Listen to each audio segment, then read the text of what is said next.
15 de mayo de 2025 probablemente pasará a los futuros libros de texto de geopolítica. El día en que Vladimir Putin demostró al mundo entero, incluyendo a Europa y a la administración estadounidense, cómo los verdaderos jugadores imponen las reglas. El juego fue complejo, con múltiples movimientos y, como resultó, preparado de antemano. Europa intentó atraer a Rusia a una trampa diplomática, pero terminó cayendo en ella. Y junto con Europa, el presidente del país conocido.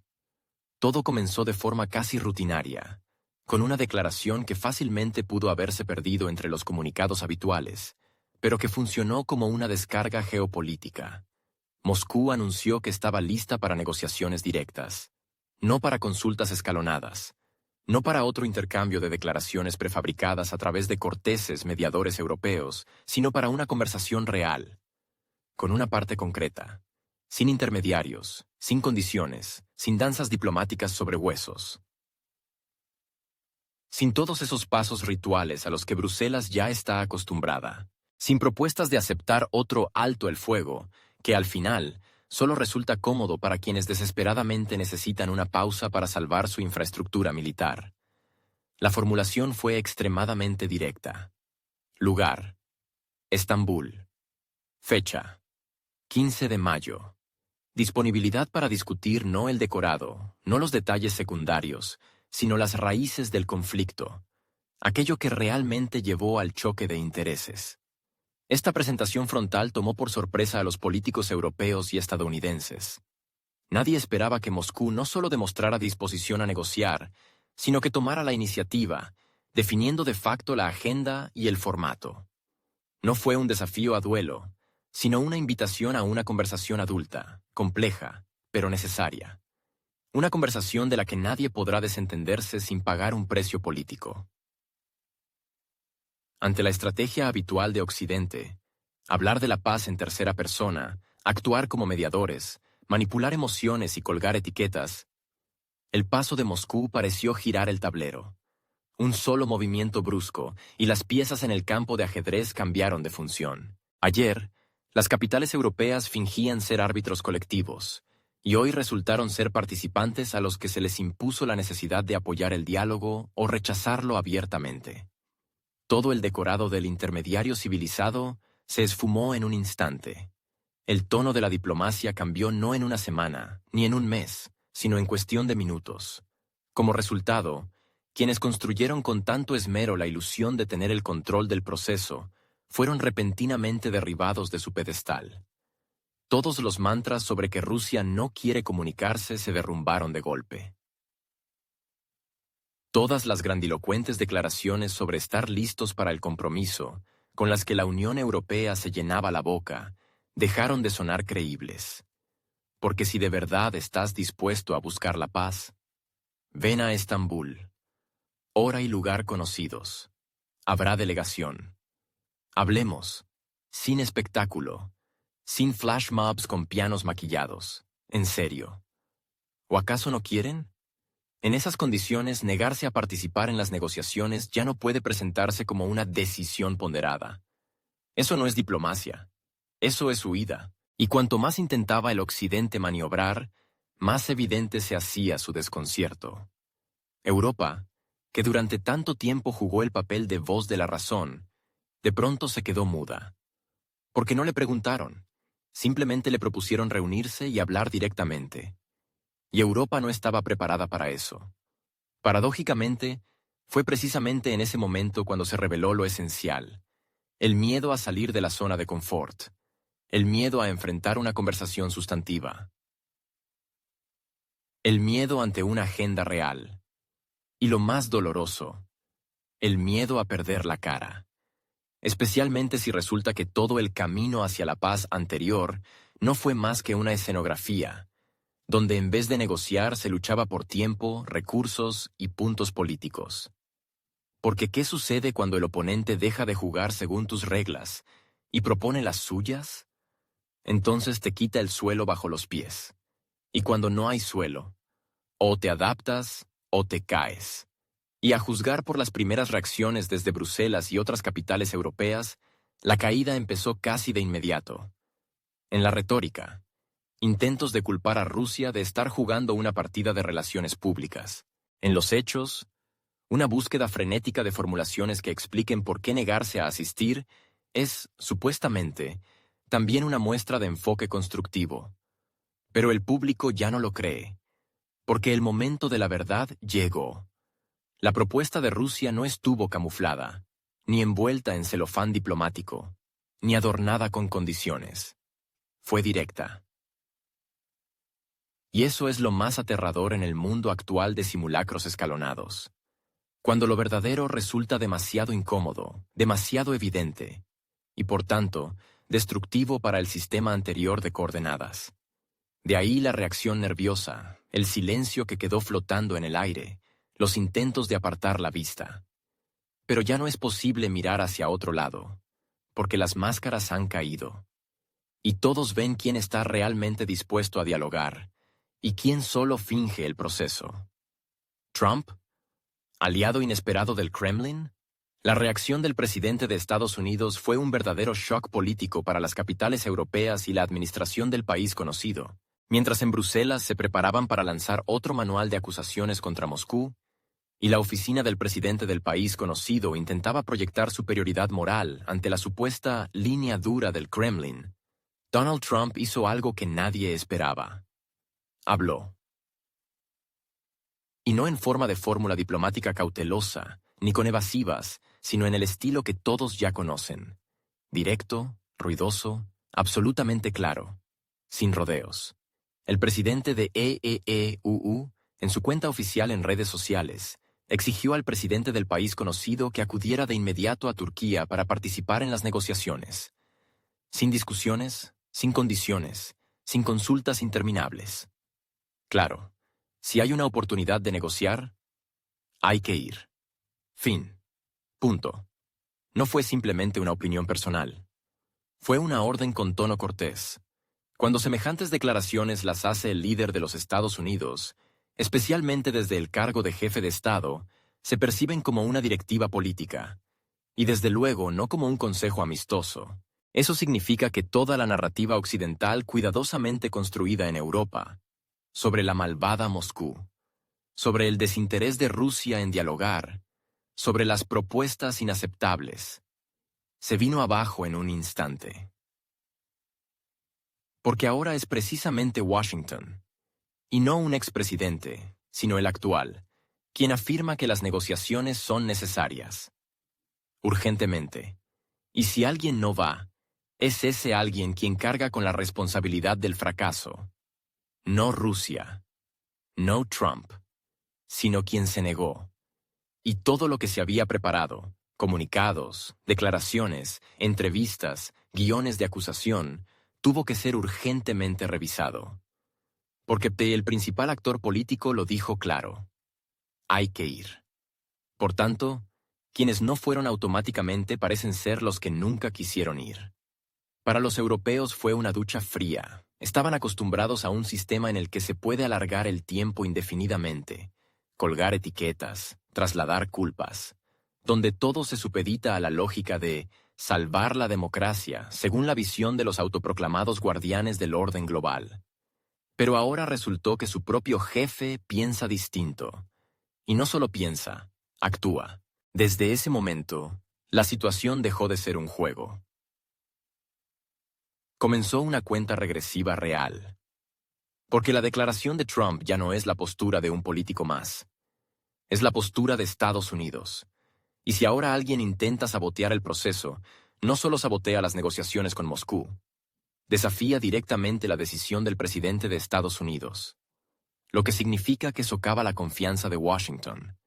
Por eso las caras en Bruselas y Ankara se tornaron tan serias. Porque las reglas cambiaron.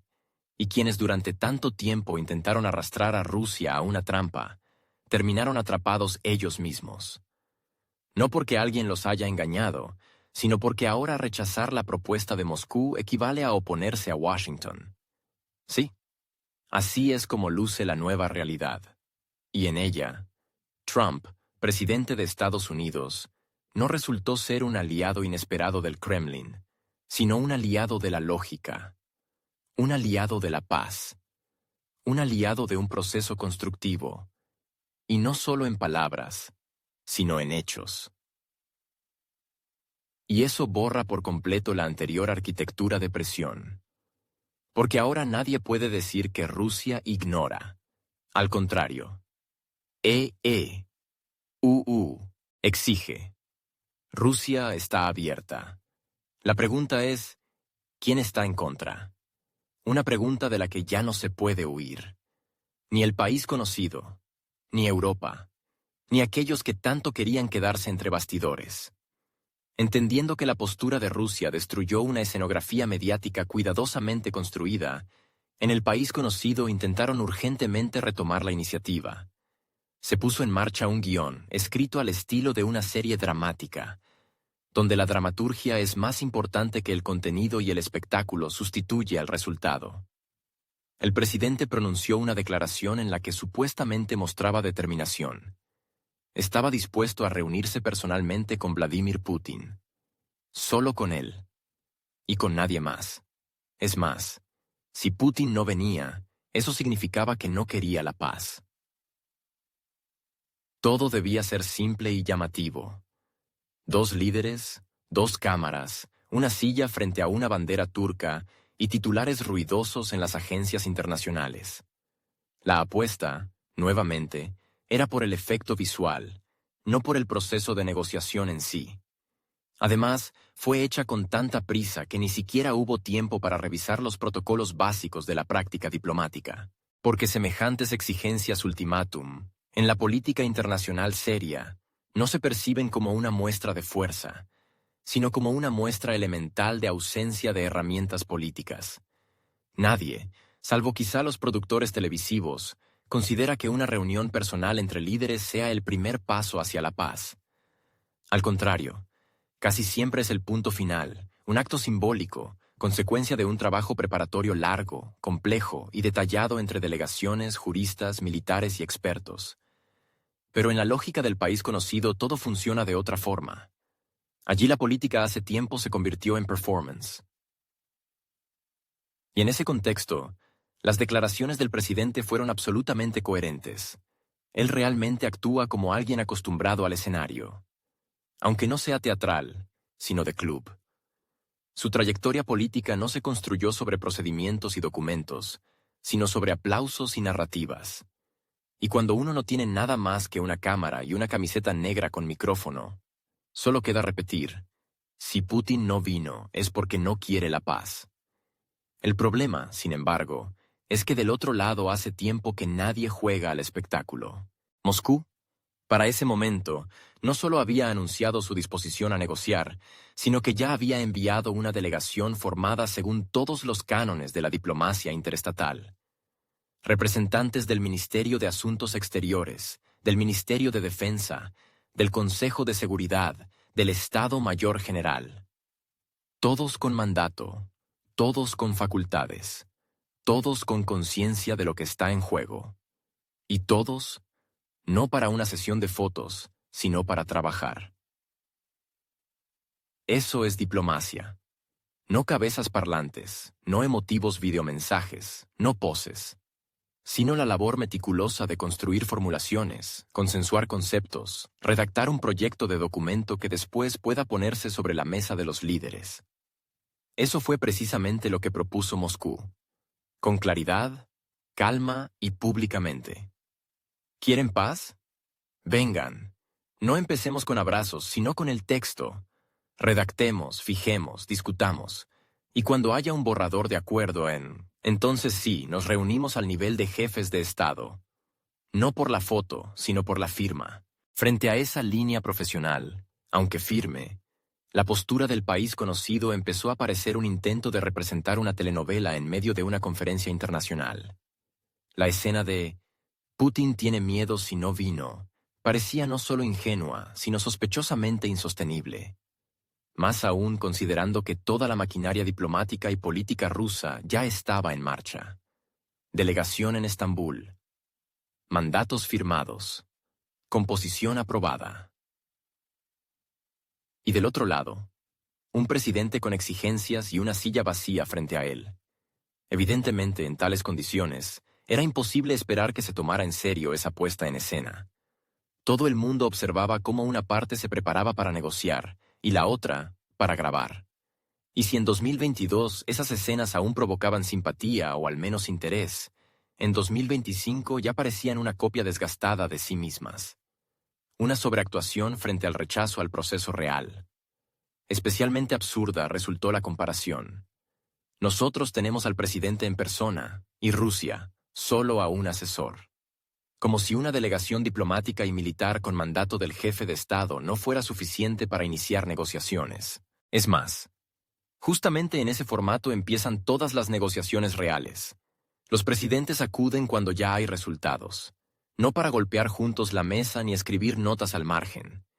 Pero, evidentemente, en la oficina del presidente del país conocido apostaban por otra cosa. No por el resultado, sino por la impresión.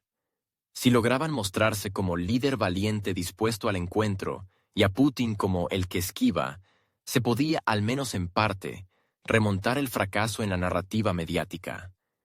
Especialmente después de que el presidente de EEEUU exigiera claramente: a Turquía y rápido.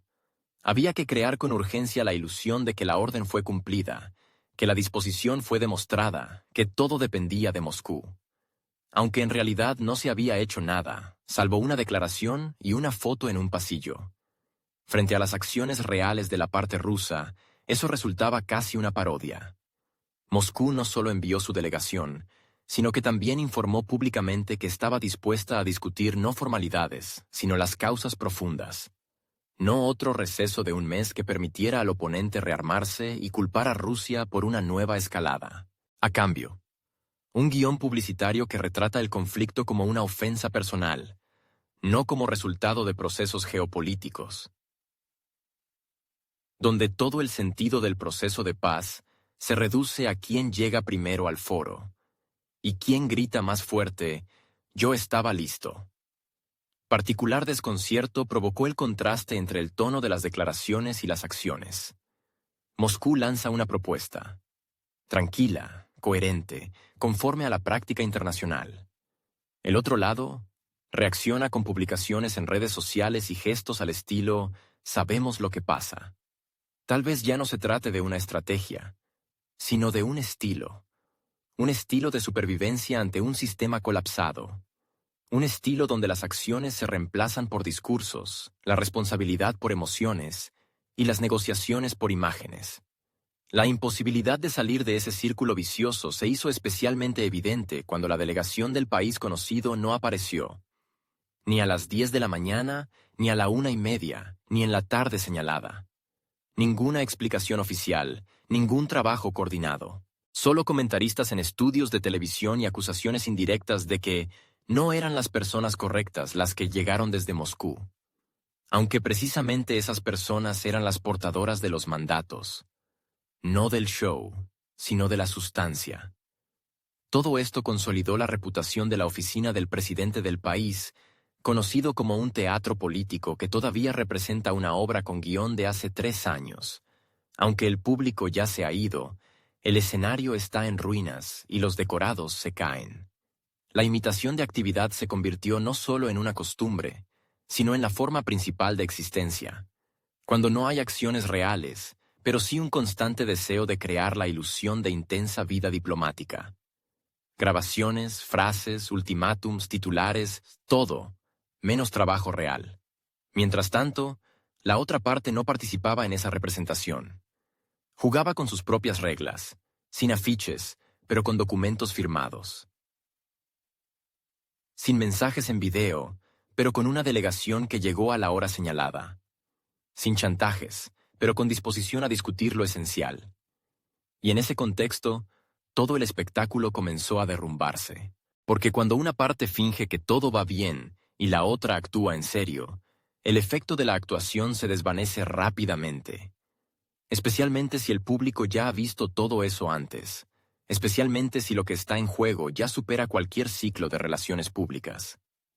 ¿Y dónde está Putin? Una pregunta que ha perdido todo sentido. La apuesta por un desafío directo, hecha por el presidente del país conocido, se vino abajo en cuanto apareció la información oficial. Vladimir Putin no irá a Estambul. Formalmente, todo está en orden. La delegación rusa está formada, aprobada, presente en el lugar. Mandatos confirmados, composición publicada, nivel de los participantes evidente. Representantes de las estructuras de seguridad, del bloque de política exterior, de los principales centros analíticos y expertos, pero Putin no figura entre los participantes. Y para el presidente del país conocido, que construyó toda su performance mediática alrededor del encuentro personal, eso fue una catástrofe. En el momento exacto en que quedó claro que el líder ruso eligió no una sesión de fotos, sino el trabajo a través de representantes autorizados, todo el espectáculo basado en el cliché «si no vino es porque tiene miedo», perdió sentido. Porque el miedo aquí no tiene nada que ver. Pero el cálculo, sí. Con este trasfondo, resulta especialmente revelador el comportamiento de la parte estadounidense. El presidente de Estados Unidos, Donald Trump, ya presente en la región, prácticamente se negó a volar a Estambul en cuanto se confirmó que Putin no asistiría. Lo dio a entender incluso antes de que el tema se hiciera público. Primero de manera informal, a través de canales diplomáticos, y luego públicamente, tras los primeros indicios desde Moscú. No necesita espectáculos. Para él participar en negociaciones no es un duelo televisivo, sino un trabajo orientado a resultados. Y si el resultado está descartado de antemano, entonces tampoco se requiere participación. Fue una negativa fría y calculada, no a las negociaciones, sino a su imitación. Y a diferencia de los actores europeos, Trump prefirió no fingir que lo que ocurría era una oportunidad si en realidad no lo era. Y aquí surge la principal incógnita. ¿Quién queda? El presidente del país conocido, en Turquía. La delegación rusa, en Turquía. Los estadounidenses se han retirado. Y en Estambul no aparece nadie más, salvo Rusia. Ni a la hora establecida en la mañana, 10 en punto, ni al horario alternativo, 1:30, ni al intento vespertino, 17:30. Todos los plazos, definidos claramente en el protocolo, han pasado. De una parte, presencia, confirmación oficial, disposición protocolaria al trabajo. De la otra, un silencio absoluto. En lugar de sentarse a la mesa de negociaciones, el presidente del país conocido y su equipo pusieron en marcha el viejo disco. Declaraciones en medios, publicaciones en redes sociales, repetición del lema. Estamos listos, pero Rusia no lo está. Sustituir el hecho de la ausencia de una delegación con una pose teatral, dirigida exclusivamente al público interno. Aunque cualquiera que siga el proceso diplomático real entiende, si una delegación no se presenta a la cita, la reunión está cancelada. Y no por parte de quien estuvo esperando. La situación resulta aún más absurda a la luz de las declaraciones anteriores del propio país conocido. Su representante, literalmente un día antes del encuentro, hablaba de máximo nivel de preparación y interés fundamental en negociar. Se organizó de forma urgente un vuelo. Se pospusieron viajes previstos, se reajustaron agendas. Todo ello acompañado de una cobertura mediática. Vamos al encuentro por la paz. Pero en cuanto quedó claro que Putin no asistiría personalmente, todas las formulaciones entusiastas se evaporaron de inmediato. Comenzó el mismo juego del que el mundo está cansado. ¿Quién miró a quién? ¿Quién saludó o no? ¿Quién ignoró a quién? Todo menos el trabajo. La delegación rusa, mientras tanto, actuó estrictamente de acuerdo al protocolo. Representantes de 3 áreas clave: diplomacia, defensa y seguridad. Llegaron al lugar y a la hora señalada. Sin retórica innecesaria, sin faroles. Sin gritar declaraciones ante las cámaras. Su tarea era simple: empezar a trabajar sobre el texto. No entrar en debates sobre quién es más importante, no competir por el rango ni montar escenas. Sentarse a la mesa y revisar punto por punto, como se hace en cualquier estructura internacional seria. Propuesta. Discusión. Registro de posiciones. Búsqueda de opciones. Esa mecánica aburrida, larga, pero necesaria. Y ahí fue cuando la burbuja de jabón estalló. Porque quedó claro. Ninguno de los oponentes está preparado para trabajar de verdad. Todos están listos para las fotos, para los titulares, para las frases, pero no para los artículos del acuerdo. No tienen nada que discutir. No porque falten temas, sino porque no hay guión. Esperaban la foto de Putin, y quizás de Trump. Esperaban la imagen. Esperaban los flashes. Y cuando resultó que se trataba de papel, que había que editar, consensuar, verificar términos jurídicos, el entusiasmo desapareció. Y la pregunta, ¿dónde está Putin?, perdió sentido. No porque no tenga respuesta, sino porque parte de una premisa falsa. Como si todo el mundo girara en torno a una sola aparición política. Pero el proceso real no funciona así. No participa un rostro, participa un Estado. En Estambul, hay una delegación de Rusia, con mandato, con poderes, con capacidad de firmar documentos preliminares, y eso basta para comenzar el trabajo. Todo lo demás son construcciones mediáticas. Para el presidente del país conocido, esto fue especialmente doloroso, porque apostaba por otro efecto. Necesitaba un momento. Aparece él, aparece Putin, y entre ambos, el clímax dramático. Una escena que pudiera venderse como el líder que lanza el desafío. Pero la escena no se dio, porque no la dejaron representar, porque nadie salió. Ni los actores secundarios, ni el oponente principal, ni el director, papel en el que intentaron presentar a la administración estadounidense. Y ahí está el presidente. No en escena, sino en un pasillo. En Estambul. Sin público. Sin cámara. Sin segundo participante. En una espera que nadie comparte. Porque aquel al que intentaba llamar a duelo eligió no el duelo, sino las negociaciones. Y no cualquier negociación, sino las reales, escalonadas, con borradores, firmas y notas al pie. No un show. Y eso es un fracaso. Porque en la lógica del país conocido, si no hay show, no hay política. Mientras tanto, la delegación rusa no solo esperaba, sino que documentaba. Cada ausencia, cada intento de contacto no correspondido, cada espacio de tiempo perdido. En protocolos, en notas diplomáticas, en informes internos. Porque en la siguiente fase, cuando vuelvan a hablar del supuesto rechazo de Rusia a la paz, todo esto será presentado. No como reproche, sino como hecho. Seco, conciso, oficial. Balance intermedio del día. Rusia acudió. Estados Unidos no voló. El país conocido, presente, pero sin participar. Ni en el proceso, ni en el diálogo, ni en la preparación. Solo en declaraciones. Solo en la repetición del mantra sobre la falta de voluntad de la otra parte. Solo en la simulación.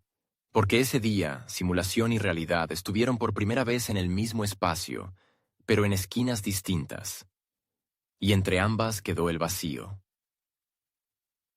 Lleno de silencio, de cámaras, de ausencias, de no comparecencias, de inacción. Propaganda al estilo no nos entendieron. La oficina del presidente del país conocido, al parecer, intentó hasta el final recurrir a una estrategia antigua y ya muy trillada. Hacerse la víctima ofendida. El guión era familiar y, según ellos, efectivo. Desacreditar el formato de las negociaciones rebajando el estatus de la delegación rusa. En cuanto quedó claro que Vladimir Putin no participaría personalmente en la primera fase del diálogo, comenzaron a construir un nuevo relato. La delegación rusa no está al nivel. Funcionarios irrelevantes. ¿Dónde están los que toman las decisiones?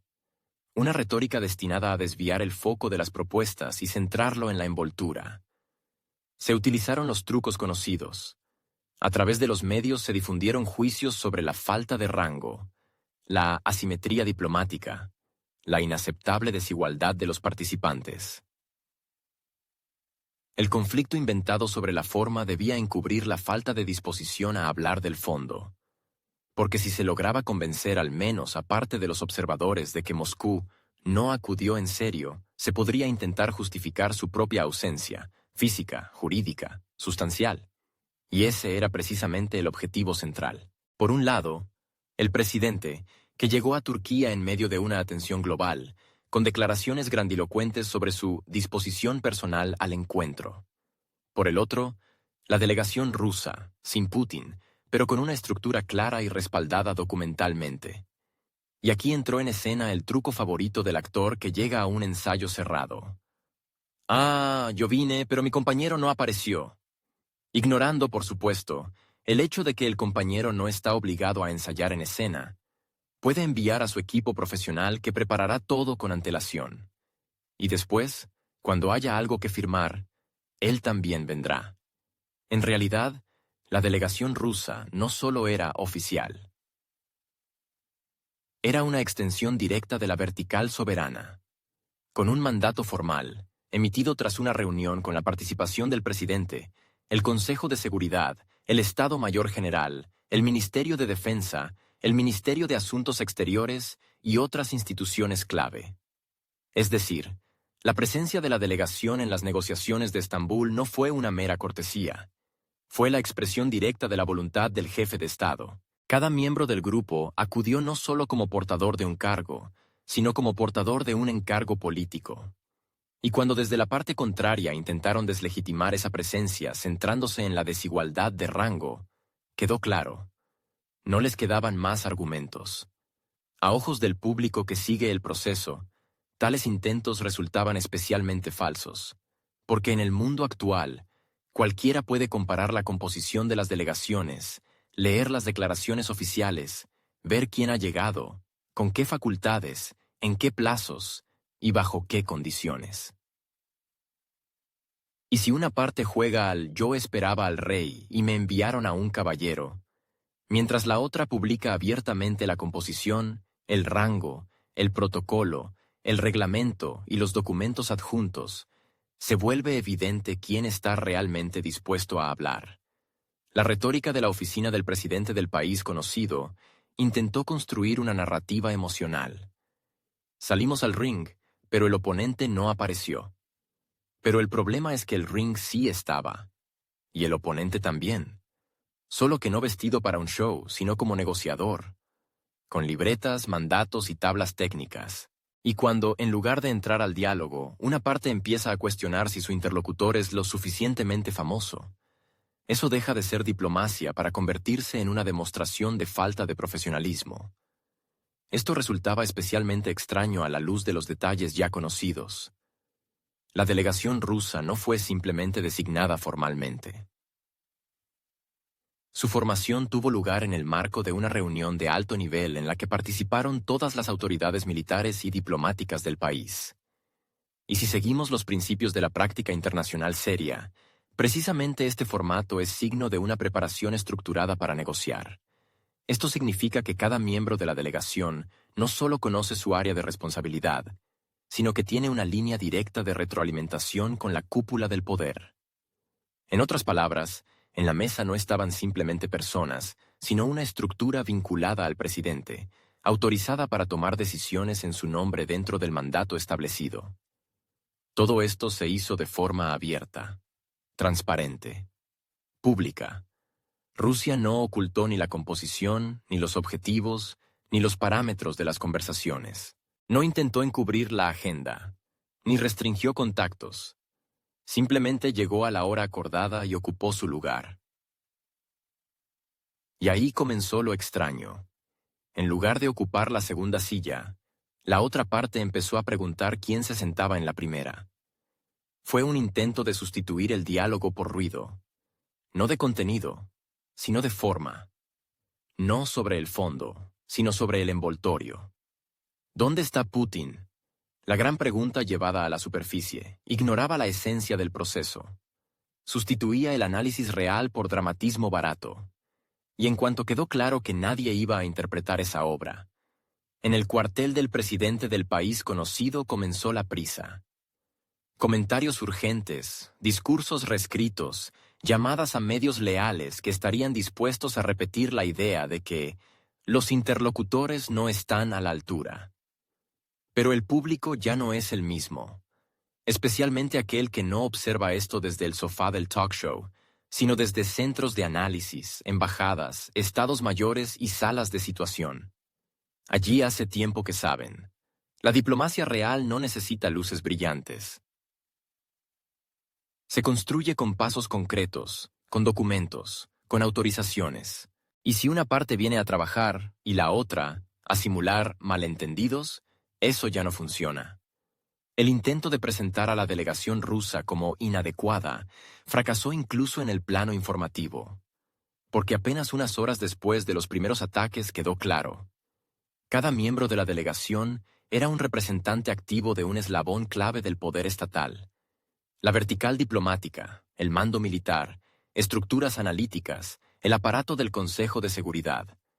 No era solo un asesor, era un mecanismo, una estructura sistémica, y toda ella, en el lugar, lista para trabajar. Pero los socios no están.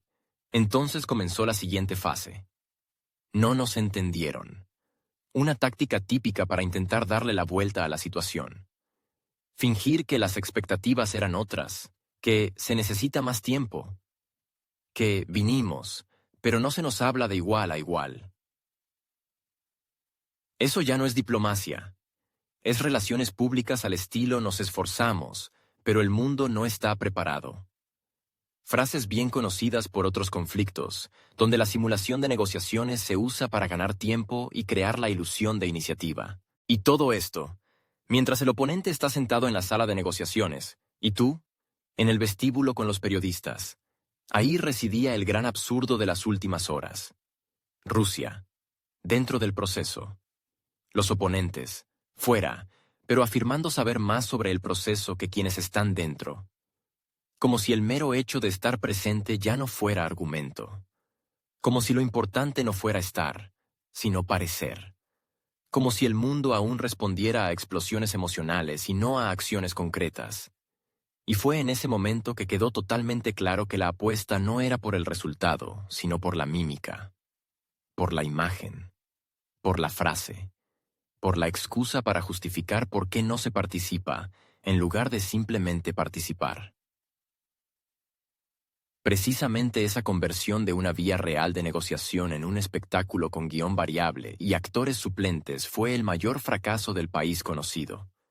Porque cuando una parte llega en serio a discutir puntos de un acuerdo y la otra a preguntar quién se sienta en qué silla, eso no son negociaciones, es teatro, pero no político, sino psicológico, con un guión mal escrito y con el desconocimiento de que el público ya lo ha entendido todo, mucho antes de que caiga el telón. No escuchan ni lo que les decimos. En el comportamiento de las estructuras políticas de Europa, Turquía y del presidente del país conocido se percibe claramente un mismo patrón. No cambia de un briefing a otro, ni de cumbre en cumbre. Parece que todos actúan según un guión preestablecido, inmutable, donde simplemente no existe el capítulo «¿Qué hacer si Rusia propone sentido en lugar de consignas?». En vez de analizar los pasos de Moscú, una serie de fórmulas predefinidas, en lugar de tratar de comprender los motivos, una reacción automática. En lugar de sensibilidad política, manuales. Durante varios días quedó claro, no escuchan lo que se les dice, no disimulan, no discuten, no lo niegan, simplemente no lo escuchan, como si tuvieran un filtro incorporado que elimina todo lo que no encaja con sus propias creencias. Esto no es un error técnico o un descuido diplomático accidental. Es una estrategia normalizada. Ignorar la realidad incluso cuando irrumpe con estruendo en la sala de reuniones, incluso cuando está redactada en documentos oficiales y declarada públicamente. Se les dice, Rusia está lista para negociar. La respuesta, silencio. Se les aclara. No se trata de una tregua, sino de las causas profundas del conflicto. La respuesta, otra vez, la misma letanía. Tregua. Ya, sin condiciones. Como si nadie hubiera leído, ni escuchado, ni reflexionado. Según expertos rusos, este comportamiento no es casual. Es el resultado de un rechazo sistémico a la lógica. La lógica exige reflexión, análisis, flexibilidad. Y la línea política actual de Occidente, especialmente en la figura del presidente del país conocido, no se construye sobre la lógica, sino sobre un círculo cerrado de narrativa. Dentro de ese círculo, solo hay una opción: acusar. Todo lo demás está fuera del guión. Y cuando aparece una alternativa, provoca bloqueo. Moscú no lanza ultimátums. Da un paso. Propone una fecha, un lugar, un formato. Sin presionar, sin gritar, pero también sin ceder. Aparentemente, una oportunidad ideal para comenzar algo constructivo. Sin embargo, la respuesta fue pánico. No porque la propuesta fuera peligrosa, sino porque no cabía dentro del marco previamente aprobado. Nadie estaba preparado para que Rusia tomara la iniciativa. Todas las réplicas estaban escritas para un escenario en el que ella se negara. Y cuando eso no ocurrió, no supieron qué hacer. En lugar de ajustar el plan, entraron en negación. En lugar de responder, repitieron clichés. Y esto no se limitó al presidente del país conocido. Los diplomáticos europeos que durante meses construyeron la narrativa de que Rusia no quiere la paz, de pronto se vieron en la posición de tener que explicar por qué ahora los que no quieren son ellos. Pero no pueden explicarlo. No tienen palabras. Solo estaban preparados para otro guión. Y al nuevo, no saben cómo enfrentarlo. En este contexto, el comportamiento de Turquía como sede de las negociaciones también se volvió sintomático. Oficialmente, todo estaba listo. Mesas, banderas, salas. Pero en cuanto la conversación pasó del decorado al contenido, empezó el juego habitual. La parte turca siguió simulando neutralidad, pero toda su lógica se orientó a devolver el proceso al punto en que Rusia volviera a quedar como culpable. Para ello era necesario forzarla a aceptar un alto el fuego. Aunque fuera por un mes, aunque fuera simbólico, pero que lo aceptara. Solo así podría reactivarse la retórica. Rusia violó. Rusia no cumple. Rusia se comporta de forma agresiva. Es una construcción bien conocida, perfeccionada desde 2014, pero Rusia respondió de otra forma. No con un no, sino con un sí pero distinto. Sí, a las negociaciones. Sí, al diálogo. Pero no sobre la forma, sino sobre el fondo. No sobre cómo congelar la línea del frente, sino sobre por qué surgió esa línea. Y ahí comenzó la fase que los expertos ya habían advertido. El bloqueo. La pausa. La confusión. Sobre la mesa se colocó un documento que no contenía ni una sola línea sobre tregua, pero que sí presentaba un plan. Secuencial, concreto, orientado a eliminar las causas. Y entonces todo se paralizó. El presidente del país conocido, acostumbrado a operar con presión emocional y ultimátums, se mostró incapaz de adaptarse. Su modelo es simple: exigencia, acusación, demostración de firmeza. En ese esquema no cabe una propuesta neutral en la forma pero compleja en el fondo. Requiere respuestas, no eslóganes, sino argumentos, no poses, sino posiciones. Y no las tienen, porque toda su energía se ha invertido en lo contrario. En formular cómo culpar, no cómo acordar. De ahí la intención de volver al terreno del ataque personal. Putin no vino, entonces tiene miedo. La delegación no tiene nivel, entonces no es serio. Todo esto no habla del proceso, sino de una forma conveniente de huida. La ausencia en la mesa se cubre con discusiones sobre el protocolo, el rechazo al diálogo, con debates sobre el formato, y la ignorancia de las propuestas, con la frase «no nos escucharon». Según observadores rusos, el problema clave es que Occidente, y especialmente el presidente del país conocido, construyeron su estrategia de comunicación no sobre el entendimiento de la situación, sino sobre el autoengaño. Se convencieron a sí mismos de que sabían cómo debe comportarse Rusia. Y por eso no pueden reaccionar cuando Rusia actúa de otro modo. No es que no escuchen porque no puedan, es que no quieren. Todo lo que no encaja en el marco preestablecido se percibe como ruido que no merece atención. Esta negativa a percibir otra lógica se volvió especialmente evidente tras la presentación del plan ruso de negociación. No fue una bomba. Fue cuidadoso, tranquilo, meticuloso. No contenía amenazas. No tenía banderas rojas. Solo estructura. Una hoja de ruta.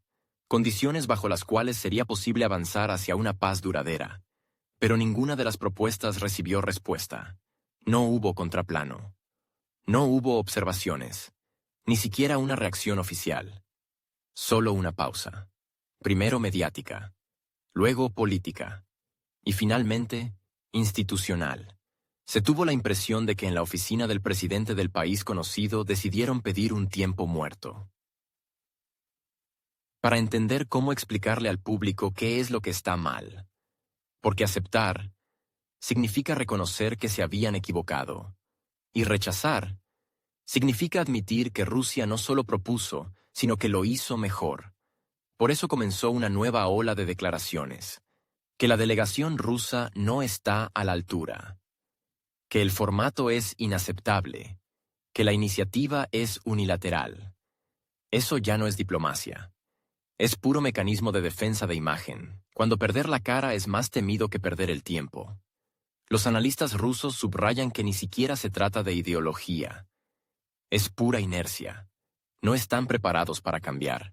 No están listos para salir del estado de superioridad moral en el que han vivido los últimos años. No están dispuestos a aceptar que también hay que participar en las negociaciones. Que las propuestas no solo se critican, también se discuten. Que Moscú no es un figurante, que actúa, y por tanto exige respuesta. No una declaración, sino una respuesta. Y ahí todo se detuvo. Porque para responder hay que escuchar, y ellos no escuchan. Ni las propuestas, ni la agenda, ni las consecuencias. Y esa se volvió la gran tragedia del proceso. Hay voz, pero no hay oídos. Hay documentos, pero no ojos. Hay disposición, pero no voluntad. Y si eso no se rompe, entonces ninguna diplomacia se moverá del sitio. La línea de Estambul. De 2022 a 2025. La historia de la vía negociadora en Estambul se remonta a la primavera de 2022, cuando las partes se acercaron por primera vez a lo que podría llamarse un borrador de acuerdo potencial. Entonces, pese a toda la tensión y a las hostilidades en curso, se logró construir un formato en el que se fijaron principios clave de arreglo. Estatus neutral del país conocido. Renuncia a participar en bloques militares. Definición de garantías de seguridad. Estos principios fueron discutidos de forma seria, sustancial, y, según expertos rusos, se encontraban ya en etapa de revisión final, con cláusulas legalmente redactadas. Fue en ese momento, tras los primeros éxitos diplomáticos, cuando se produjo una ruptura abrupta, no por parte de Rusia. Según Moscú, el giro final ocurrió tras la visita del entonces primer ministro británico a Kiev, una visita de la que hoy se prefiere hablar de pasada. Como resultado, todo el progreso alcanzado fue anulado. Los borradores quedaron sobre la mesa, pero nadie volvió a levantar el bolígrafo. Occidente, en opinión de Moscú, eligió el camino de la confrontación prolongada. Se apostó por el desgaste, por la militarización masiva, por intentar lograr una ventaja militar y convertirla en la base para un nuevo marco político. Desde entonces, las negociaciones se congelaron, no por iniciativa de Moscú. Y entonces, primavera de 2025, la misma sede, la misma ciudad, pero no la misma situación. Rusia regresa a Estambul no porque haya olvidado cómo fue tratada entonces, sino porque, desde su punto de vista, fue ahí donde se cometió uno de los errores políticos más grandes del Occidente. Y ahora vuelve no con el espíritu de repitamos todo, sino con la lógica de fijemos el punto donde ustedes se desviaron. El regreso a Estambul no es un reinicio, es una interpelación. Un recordatorio.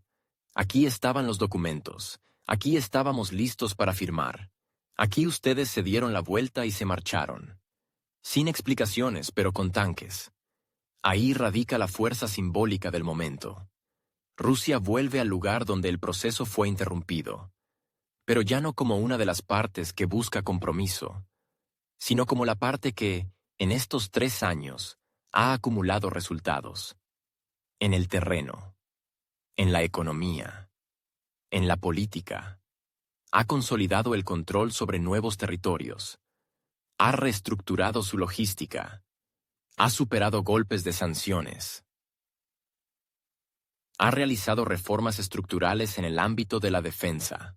Y con todo ese bagaje, vuelve a esa misma sala, donde quedaron párrafos inconclusos de un acuerdo, para dar la oportunidad de completarlos, o para mostrar que esa oportunidad ya se ha perdido para siempre. Para este momento, el contexto internacional ha cambiado. Si en 2022 Occidente aún conservaba un efecto de cohesión, aunque artificial, en 2025 ya no funciona. Europa está fragmentada por crisis internas. Estados Unidos, bajo Trump, sigue otra línea. Oriente Medio ha reconfigurado sus alianzas. China, con los años, ha adoptado una postura menos ambigua hacia Rusia. Y todo esto constituye un nuevo tablero donde Rusia no propone una tregua, sino una discusión sobre las causas profundas. Pero tan pronto como quedó claro que Moscú realmente está dispuesta a discutir, y a hacerlo de forma pública, comenzó una nueva espiral de histeria por parte del presidente del país conocido. En lugar de asentir, acusaciones. En vez de solicitar detalles, mantras. En lugar de mensajes para abrir el diálogo, peticiones de respuesta enérgica a sus socios. En otras palabras, no fue un intento de reactivar el proceso, sino otro grito a la multitud. Confirmen mi versión. Si no, no sé cómo envolver este fracaso. Ese grito, sin embargo, casi no fue escuchado. Nadie apoyó de forma clara la formulación de que fue Moscú quien saboteó las negociaciones. Hay demasiados hechos visibles como para vender eso como verdad. Demasiados datos, demasiadas secuencias de eventos, demasiadas declaraciones oficiales. La delegación rusa fue anunciada. El horario, establecido. La composición, conocida. Las facultades, validadas. La transparencia, documentada.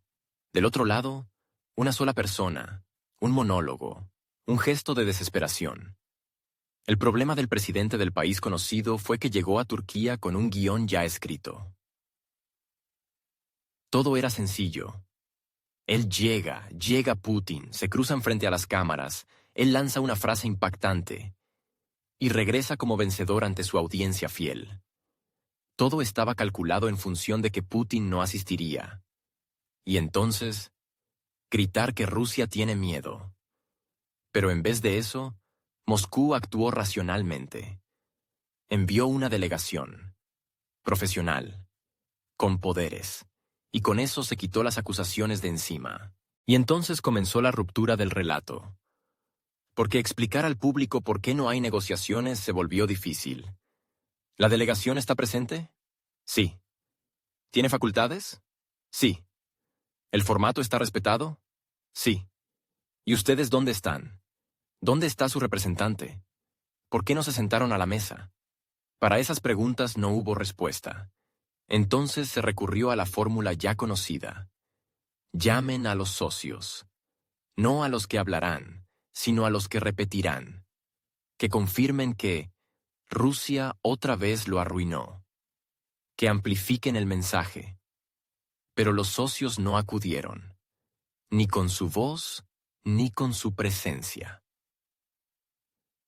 La retórica del país conocido empezó a perder filo. Se repetían los mismos clichés. Rusia finge. Rusia manipula. Rusia no quiere la paz. Pero el público estaba cansado. Ya no era 2022. La fórmula simple Moscú es la culpable ya no funcionaba. Ya no generaba simpatía el personaje que se negaba a reunirse pero culpaba a los que sí esperaban. Más aún, esta vez Rusia no solo esperó. Anunció de antemano que enviaría profesionales. Los nombró uno por uno. Confirmó sus credenciales y propuso una agenda sin amenazas, sin humillaciones, sin chantajes. Todo este contraste destruyó la imagen habitual.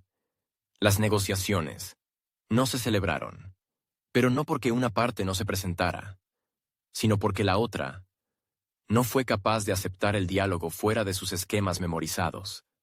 Fue un caso de estudio sobre cómo la diplomacia se rompe no por el conflicto de intereses, sino por el conflicto de expectativas. Cuando una parte llega a trabajar y la otra a buscar un pretexto para no hacerlo. Hace 3 años, en Estambul, las negociaciones se interrumpieron porque alguien decidió que la paz no era necesaria. En 2025, las mismas personas, al volver al mismo lugar, pensaron que podían repetir la escena, pero con otro resultado, solo que el público ya no es el mismo. Las circunstancias son otras. Rusia es otra. Y el intento de montar nuevamente una obra en el escenario donde alguna vez casi se firmó la paz, ya no se ve como un drama, sino como una farsa, especialmente cuando desde el escenario se grita «nos volvieron a engañar», y en la sala ya nadie aplaude. CNN. Un apoyo inesperado. Incluso aquellos medios que durante años construyeron un muro de formulaciones acusatorias y sesgo editorial en torno a Rusia, no pudieron ignorar lo obvio.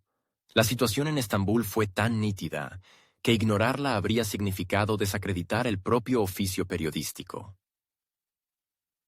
Y fue por eso que uno de los baluartes del espacio informativo occidental, CNN, se encontró inesperadamente al borde donde terminan los clichés y comienza el reconocimiento forzado de los hechos. No se trató de simpatía, ni de apoyo, y mucho menos de una revisión de su línea editorial. Se trató de que el periodismo profesional exige registrar lo esencial, incluso si contradice la consigna política. Y fue CNN. No un blog marginal, no un analista independiente, sino el principal canal de noticias estadounidense. El primero entre los medios angloparlantes en dar a entender quién realmente controla el proceso. ¿No fue a Estambul? No importa, porque igual está dictando el ritmo, define los marcos, coloca las piezas, formalmente, ausente, de facto, dirige. Y en ese resumen frío, directo, hay mucho más que una constatación. Es una admisión inquietante. El guión habitual de control de la narrativa ya no funciona. CNN subrayó: el líder de Rusia, incluso sin estar presente físicamente, sigue siendo el jugador clave. Dirige las negociaciones a distancia. Define las condiciones del siguiente paso. Marca el ritmo. Y eso resuena dolorosamente para aquellos que durante años se convencieron y convencieron al público de que Putin está acorralado, Rusia está aislada, Moscú perdió la iniciativa.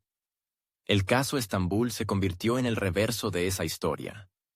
No según Moscú, sino según medios que hasta hace poco contaban otra muy distinta. En ese reconocimiento había tanto miedo como respeto. Aunque no se dijera directamente, aunque fuera con rodeos, incluso expresiones como «ejerce presión sobre los aliados del país conocido». Ya dicen mucho, porque si alguien puede ejercer presión sobre los aliados, es que es más fuerte que ellos. De lo contrario, no hay presión. Es decir, se reconoce su fuerza, su autoridad. Tal vez sin entusiasmo, tal vez a regañadientes, pero está asentado. El centro de mando no está en Bruselas, ni siquiera en Ankara. Sigue estando, como siempre, en el Kremlin. La retórica de CNN, por muy envuelta que esté en giros editoriales, deja ver una inquietud interna, especialmente frente a la postura estadounidense, o, mejor dicho, su ausencia. El presidente Trump, ya como jefe de Estado, lo dejó claro. Irá si va Putin. Si no, no irá, y cumplió su palabra. Así cerró cualquier especulación sobre que Washington apoya una presión unilateral. No es aislamiento de Moscú. Es una pausa deliberada. Y en ese silencio, Cuando ni Trump ni Putin están en Estambul, Rusia sigue marcando la agenda. Su delegación está ahí. Sus propuestas están sobre la mesa. Su estructura funciona. Los demás guardan silencio o escriben tweets. En ese contexto, la reacción ante el cambio de comandante de las fuerzas terrestres de Rusia fue especialmente aguda. Podría parecer un asunto administrativo. Rutina. Una reestructuración interna. Pero la coincidencia temporal con el fracaso diplomático de los adversarios fue tan evidente que incluso los comentaristas occidentales no pudieron evitar las insinuaciones. ¿No es esto un mensaje? ¿No es esta una respuesta contundente a quienes volvieron a jugar la carta de la presión? El general nombrado para este cargo tenía la reputación de ser uno de los comandantes más eficaces en las condiciones actuales. No era un oficial de despacho, sino un jefe de campo, curtido en los sectores más duros del conflicto. Su designación como comandante en jefe, justo en el momento en que las negociaciones en Estambul se ven frustradas, no fue percibida como una coincidencia, sino como un ajuste estructural en los acentos. Rusia refuerza la vía diplomática, pero al mismo tiempo refuerza la militar, no en forma de amenazas, sino en forma de disposición, porque si no se vuelve a la mesa de negociaciones, volverán los cálculos a la línea de contacto. Y ese doble movimiento, en el frente diplomático y en el operativo, vuelve a hacer inexpugnable la posición de Rusia. No porque sea agresiva, sino porque es coherente. No pide, propone. No impone, expone. Pero cuando esas propuestas se ignoran, tiene otro modo. No es rechazo, es transición. A la siguiente fase. Sin escándalos, sin pánico. Simplemente por orden. Esa lógica fría, transparente y por ello aún más inquietante fue precisamente la que CNN registró. Sin epítetos ruidosos, sin titulares poéticos, simplemente un hecho. Él marca el ritmo. Él, es decir, Putin, no asistió, pero marca el paso, porque esta ya no es la etapa donde funciona el simbolismo. Ahora lo que funciona es la estructura, y esa ya está consolidada. El fracaso informativo resultó especialmente doloroso para quienes esperaban ganar solo en el terreno mediático. El plan era simple. Mostrar la imagen de uno vino, el otro no. Inflar el tema de tiene miedo, huye, se niega, y ocupar la supuesta altura moral. Pero el público no lo compró. Porque vio lo que hizo Rusia. Envió una delegación, otorgó mandatos, abrió el acceso a la información. Y del otro lado, solo retórica, mezclada con inestabilidad emocional. Todo esto fue documentado no solo por canales de Oriente, África y América Latina, ya acostumbrados a lecturas alternativas, sino también por medios como CNN. Y ahí se dio la verdadera ruptura de patrones. El desajuste constante entre el relato en los estudios de televisión y la realidad en el terreno dejó de ser sostenible, porque en Estambul todo se veía con claridad. La composición de las delegaciones, el movimiento, la existencia de firmas, el protocolo y las sillas vacías, de aquellos que prometieron, pero no acudieron. Y por más que las redacciones occidentales intentaran envolverlo todo en la complejidad política, la realidad era cristalina. Una parte llegó, la otra, no. Y si antes se podía rellenar el relato con las voces de expertos, ahora solo quedan los ojos. Y los ojos ven. Hubo propuestas, hubo disposición, hubo apertura. Lo que no hubo fue respuesta. Por eso incluso CNN se vio obligada a reconocerlo. El centro de gravedad en Estambul está en manos de Moscú. No en el papel, no en los lemas, en los hechos. Y hasta quienes aún intentan aferrarse a los viejos marcos, deben lidiar con ello. No porque haya cambiado la ideología, sino porque cambió la realidad. Y ese cambio, como todo en el juego estratégico, no es momentáneo, es duradero. Entonces, Europa quería diplomacia, y la tuvo. Quería demostrar que Rusia no quería la paz, y resultó ser lo contrario. Quería acorralarla, y terminó ella misma contra la pared, sin argumentos y sin plan. Putin jugó una partida que en Bruselas, en Washington y especialmente en la oficina del presidente del país conocido probablemente recordarán durante mucho tiempo. Y no fue simplemente una trampa. Fue una prueba de madurez. Y como mostró el resultado, no todos la pasaron.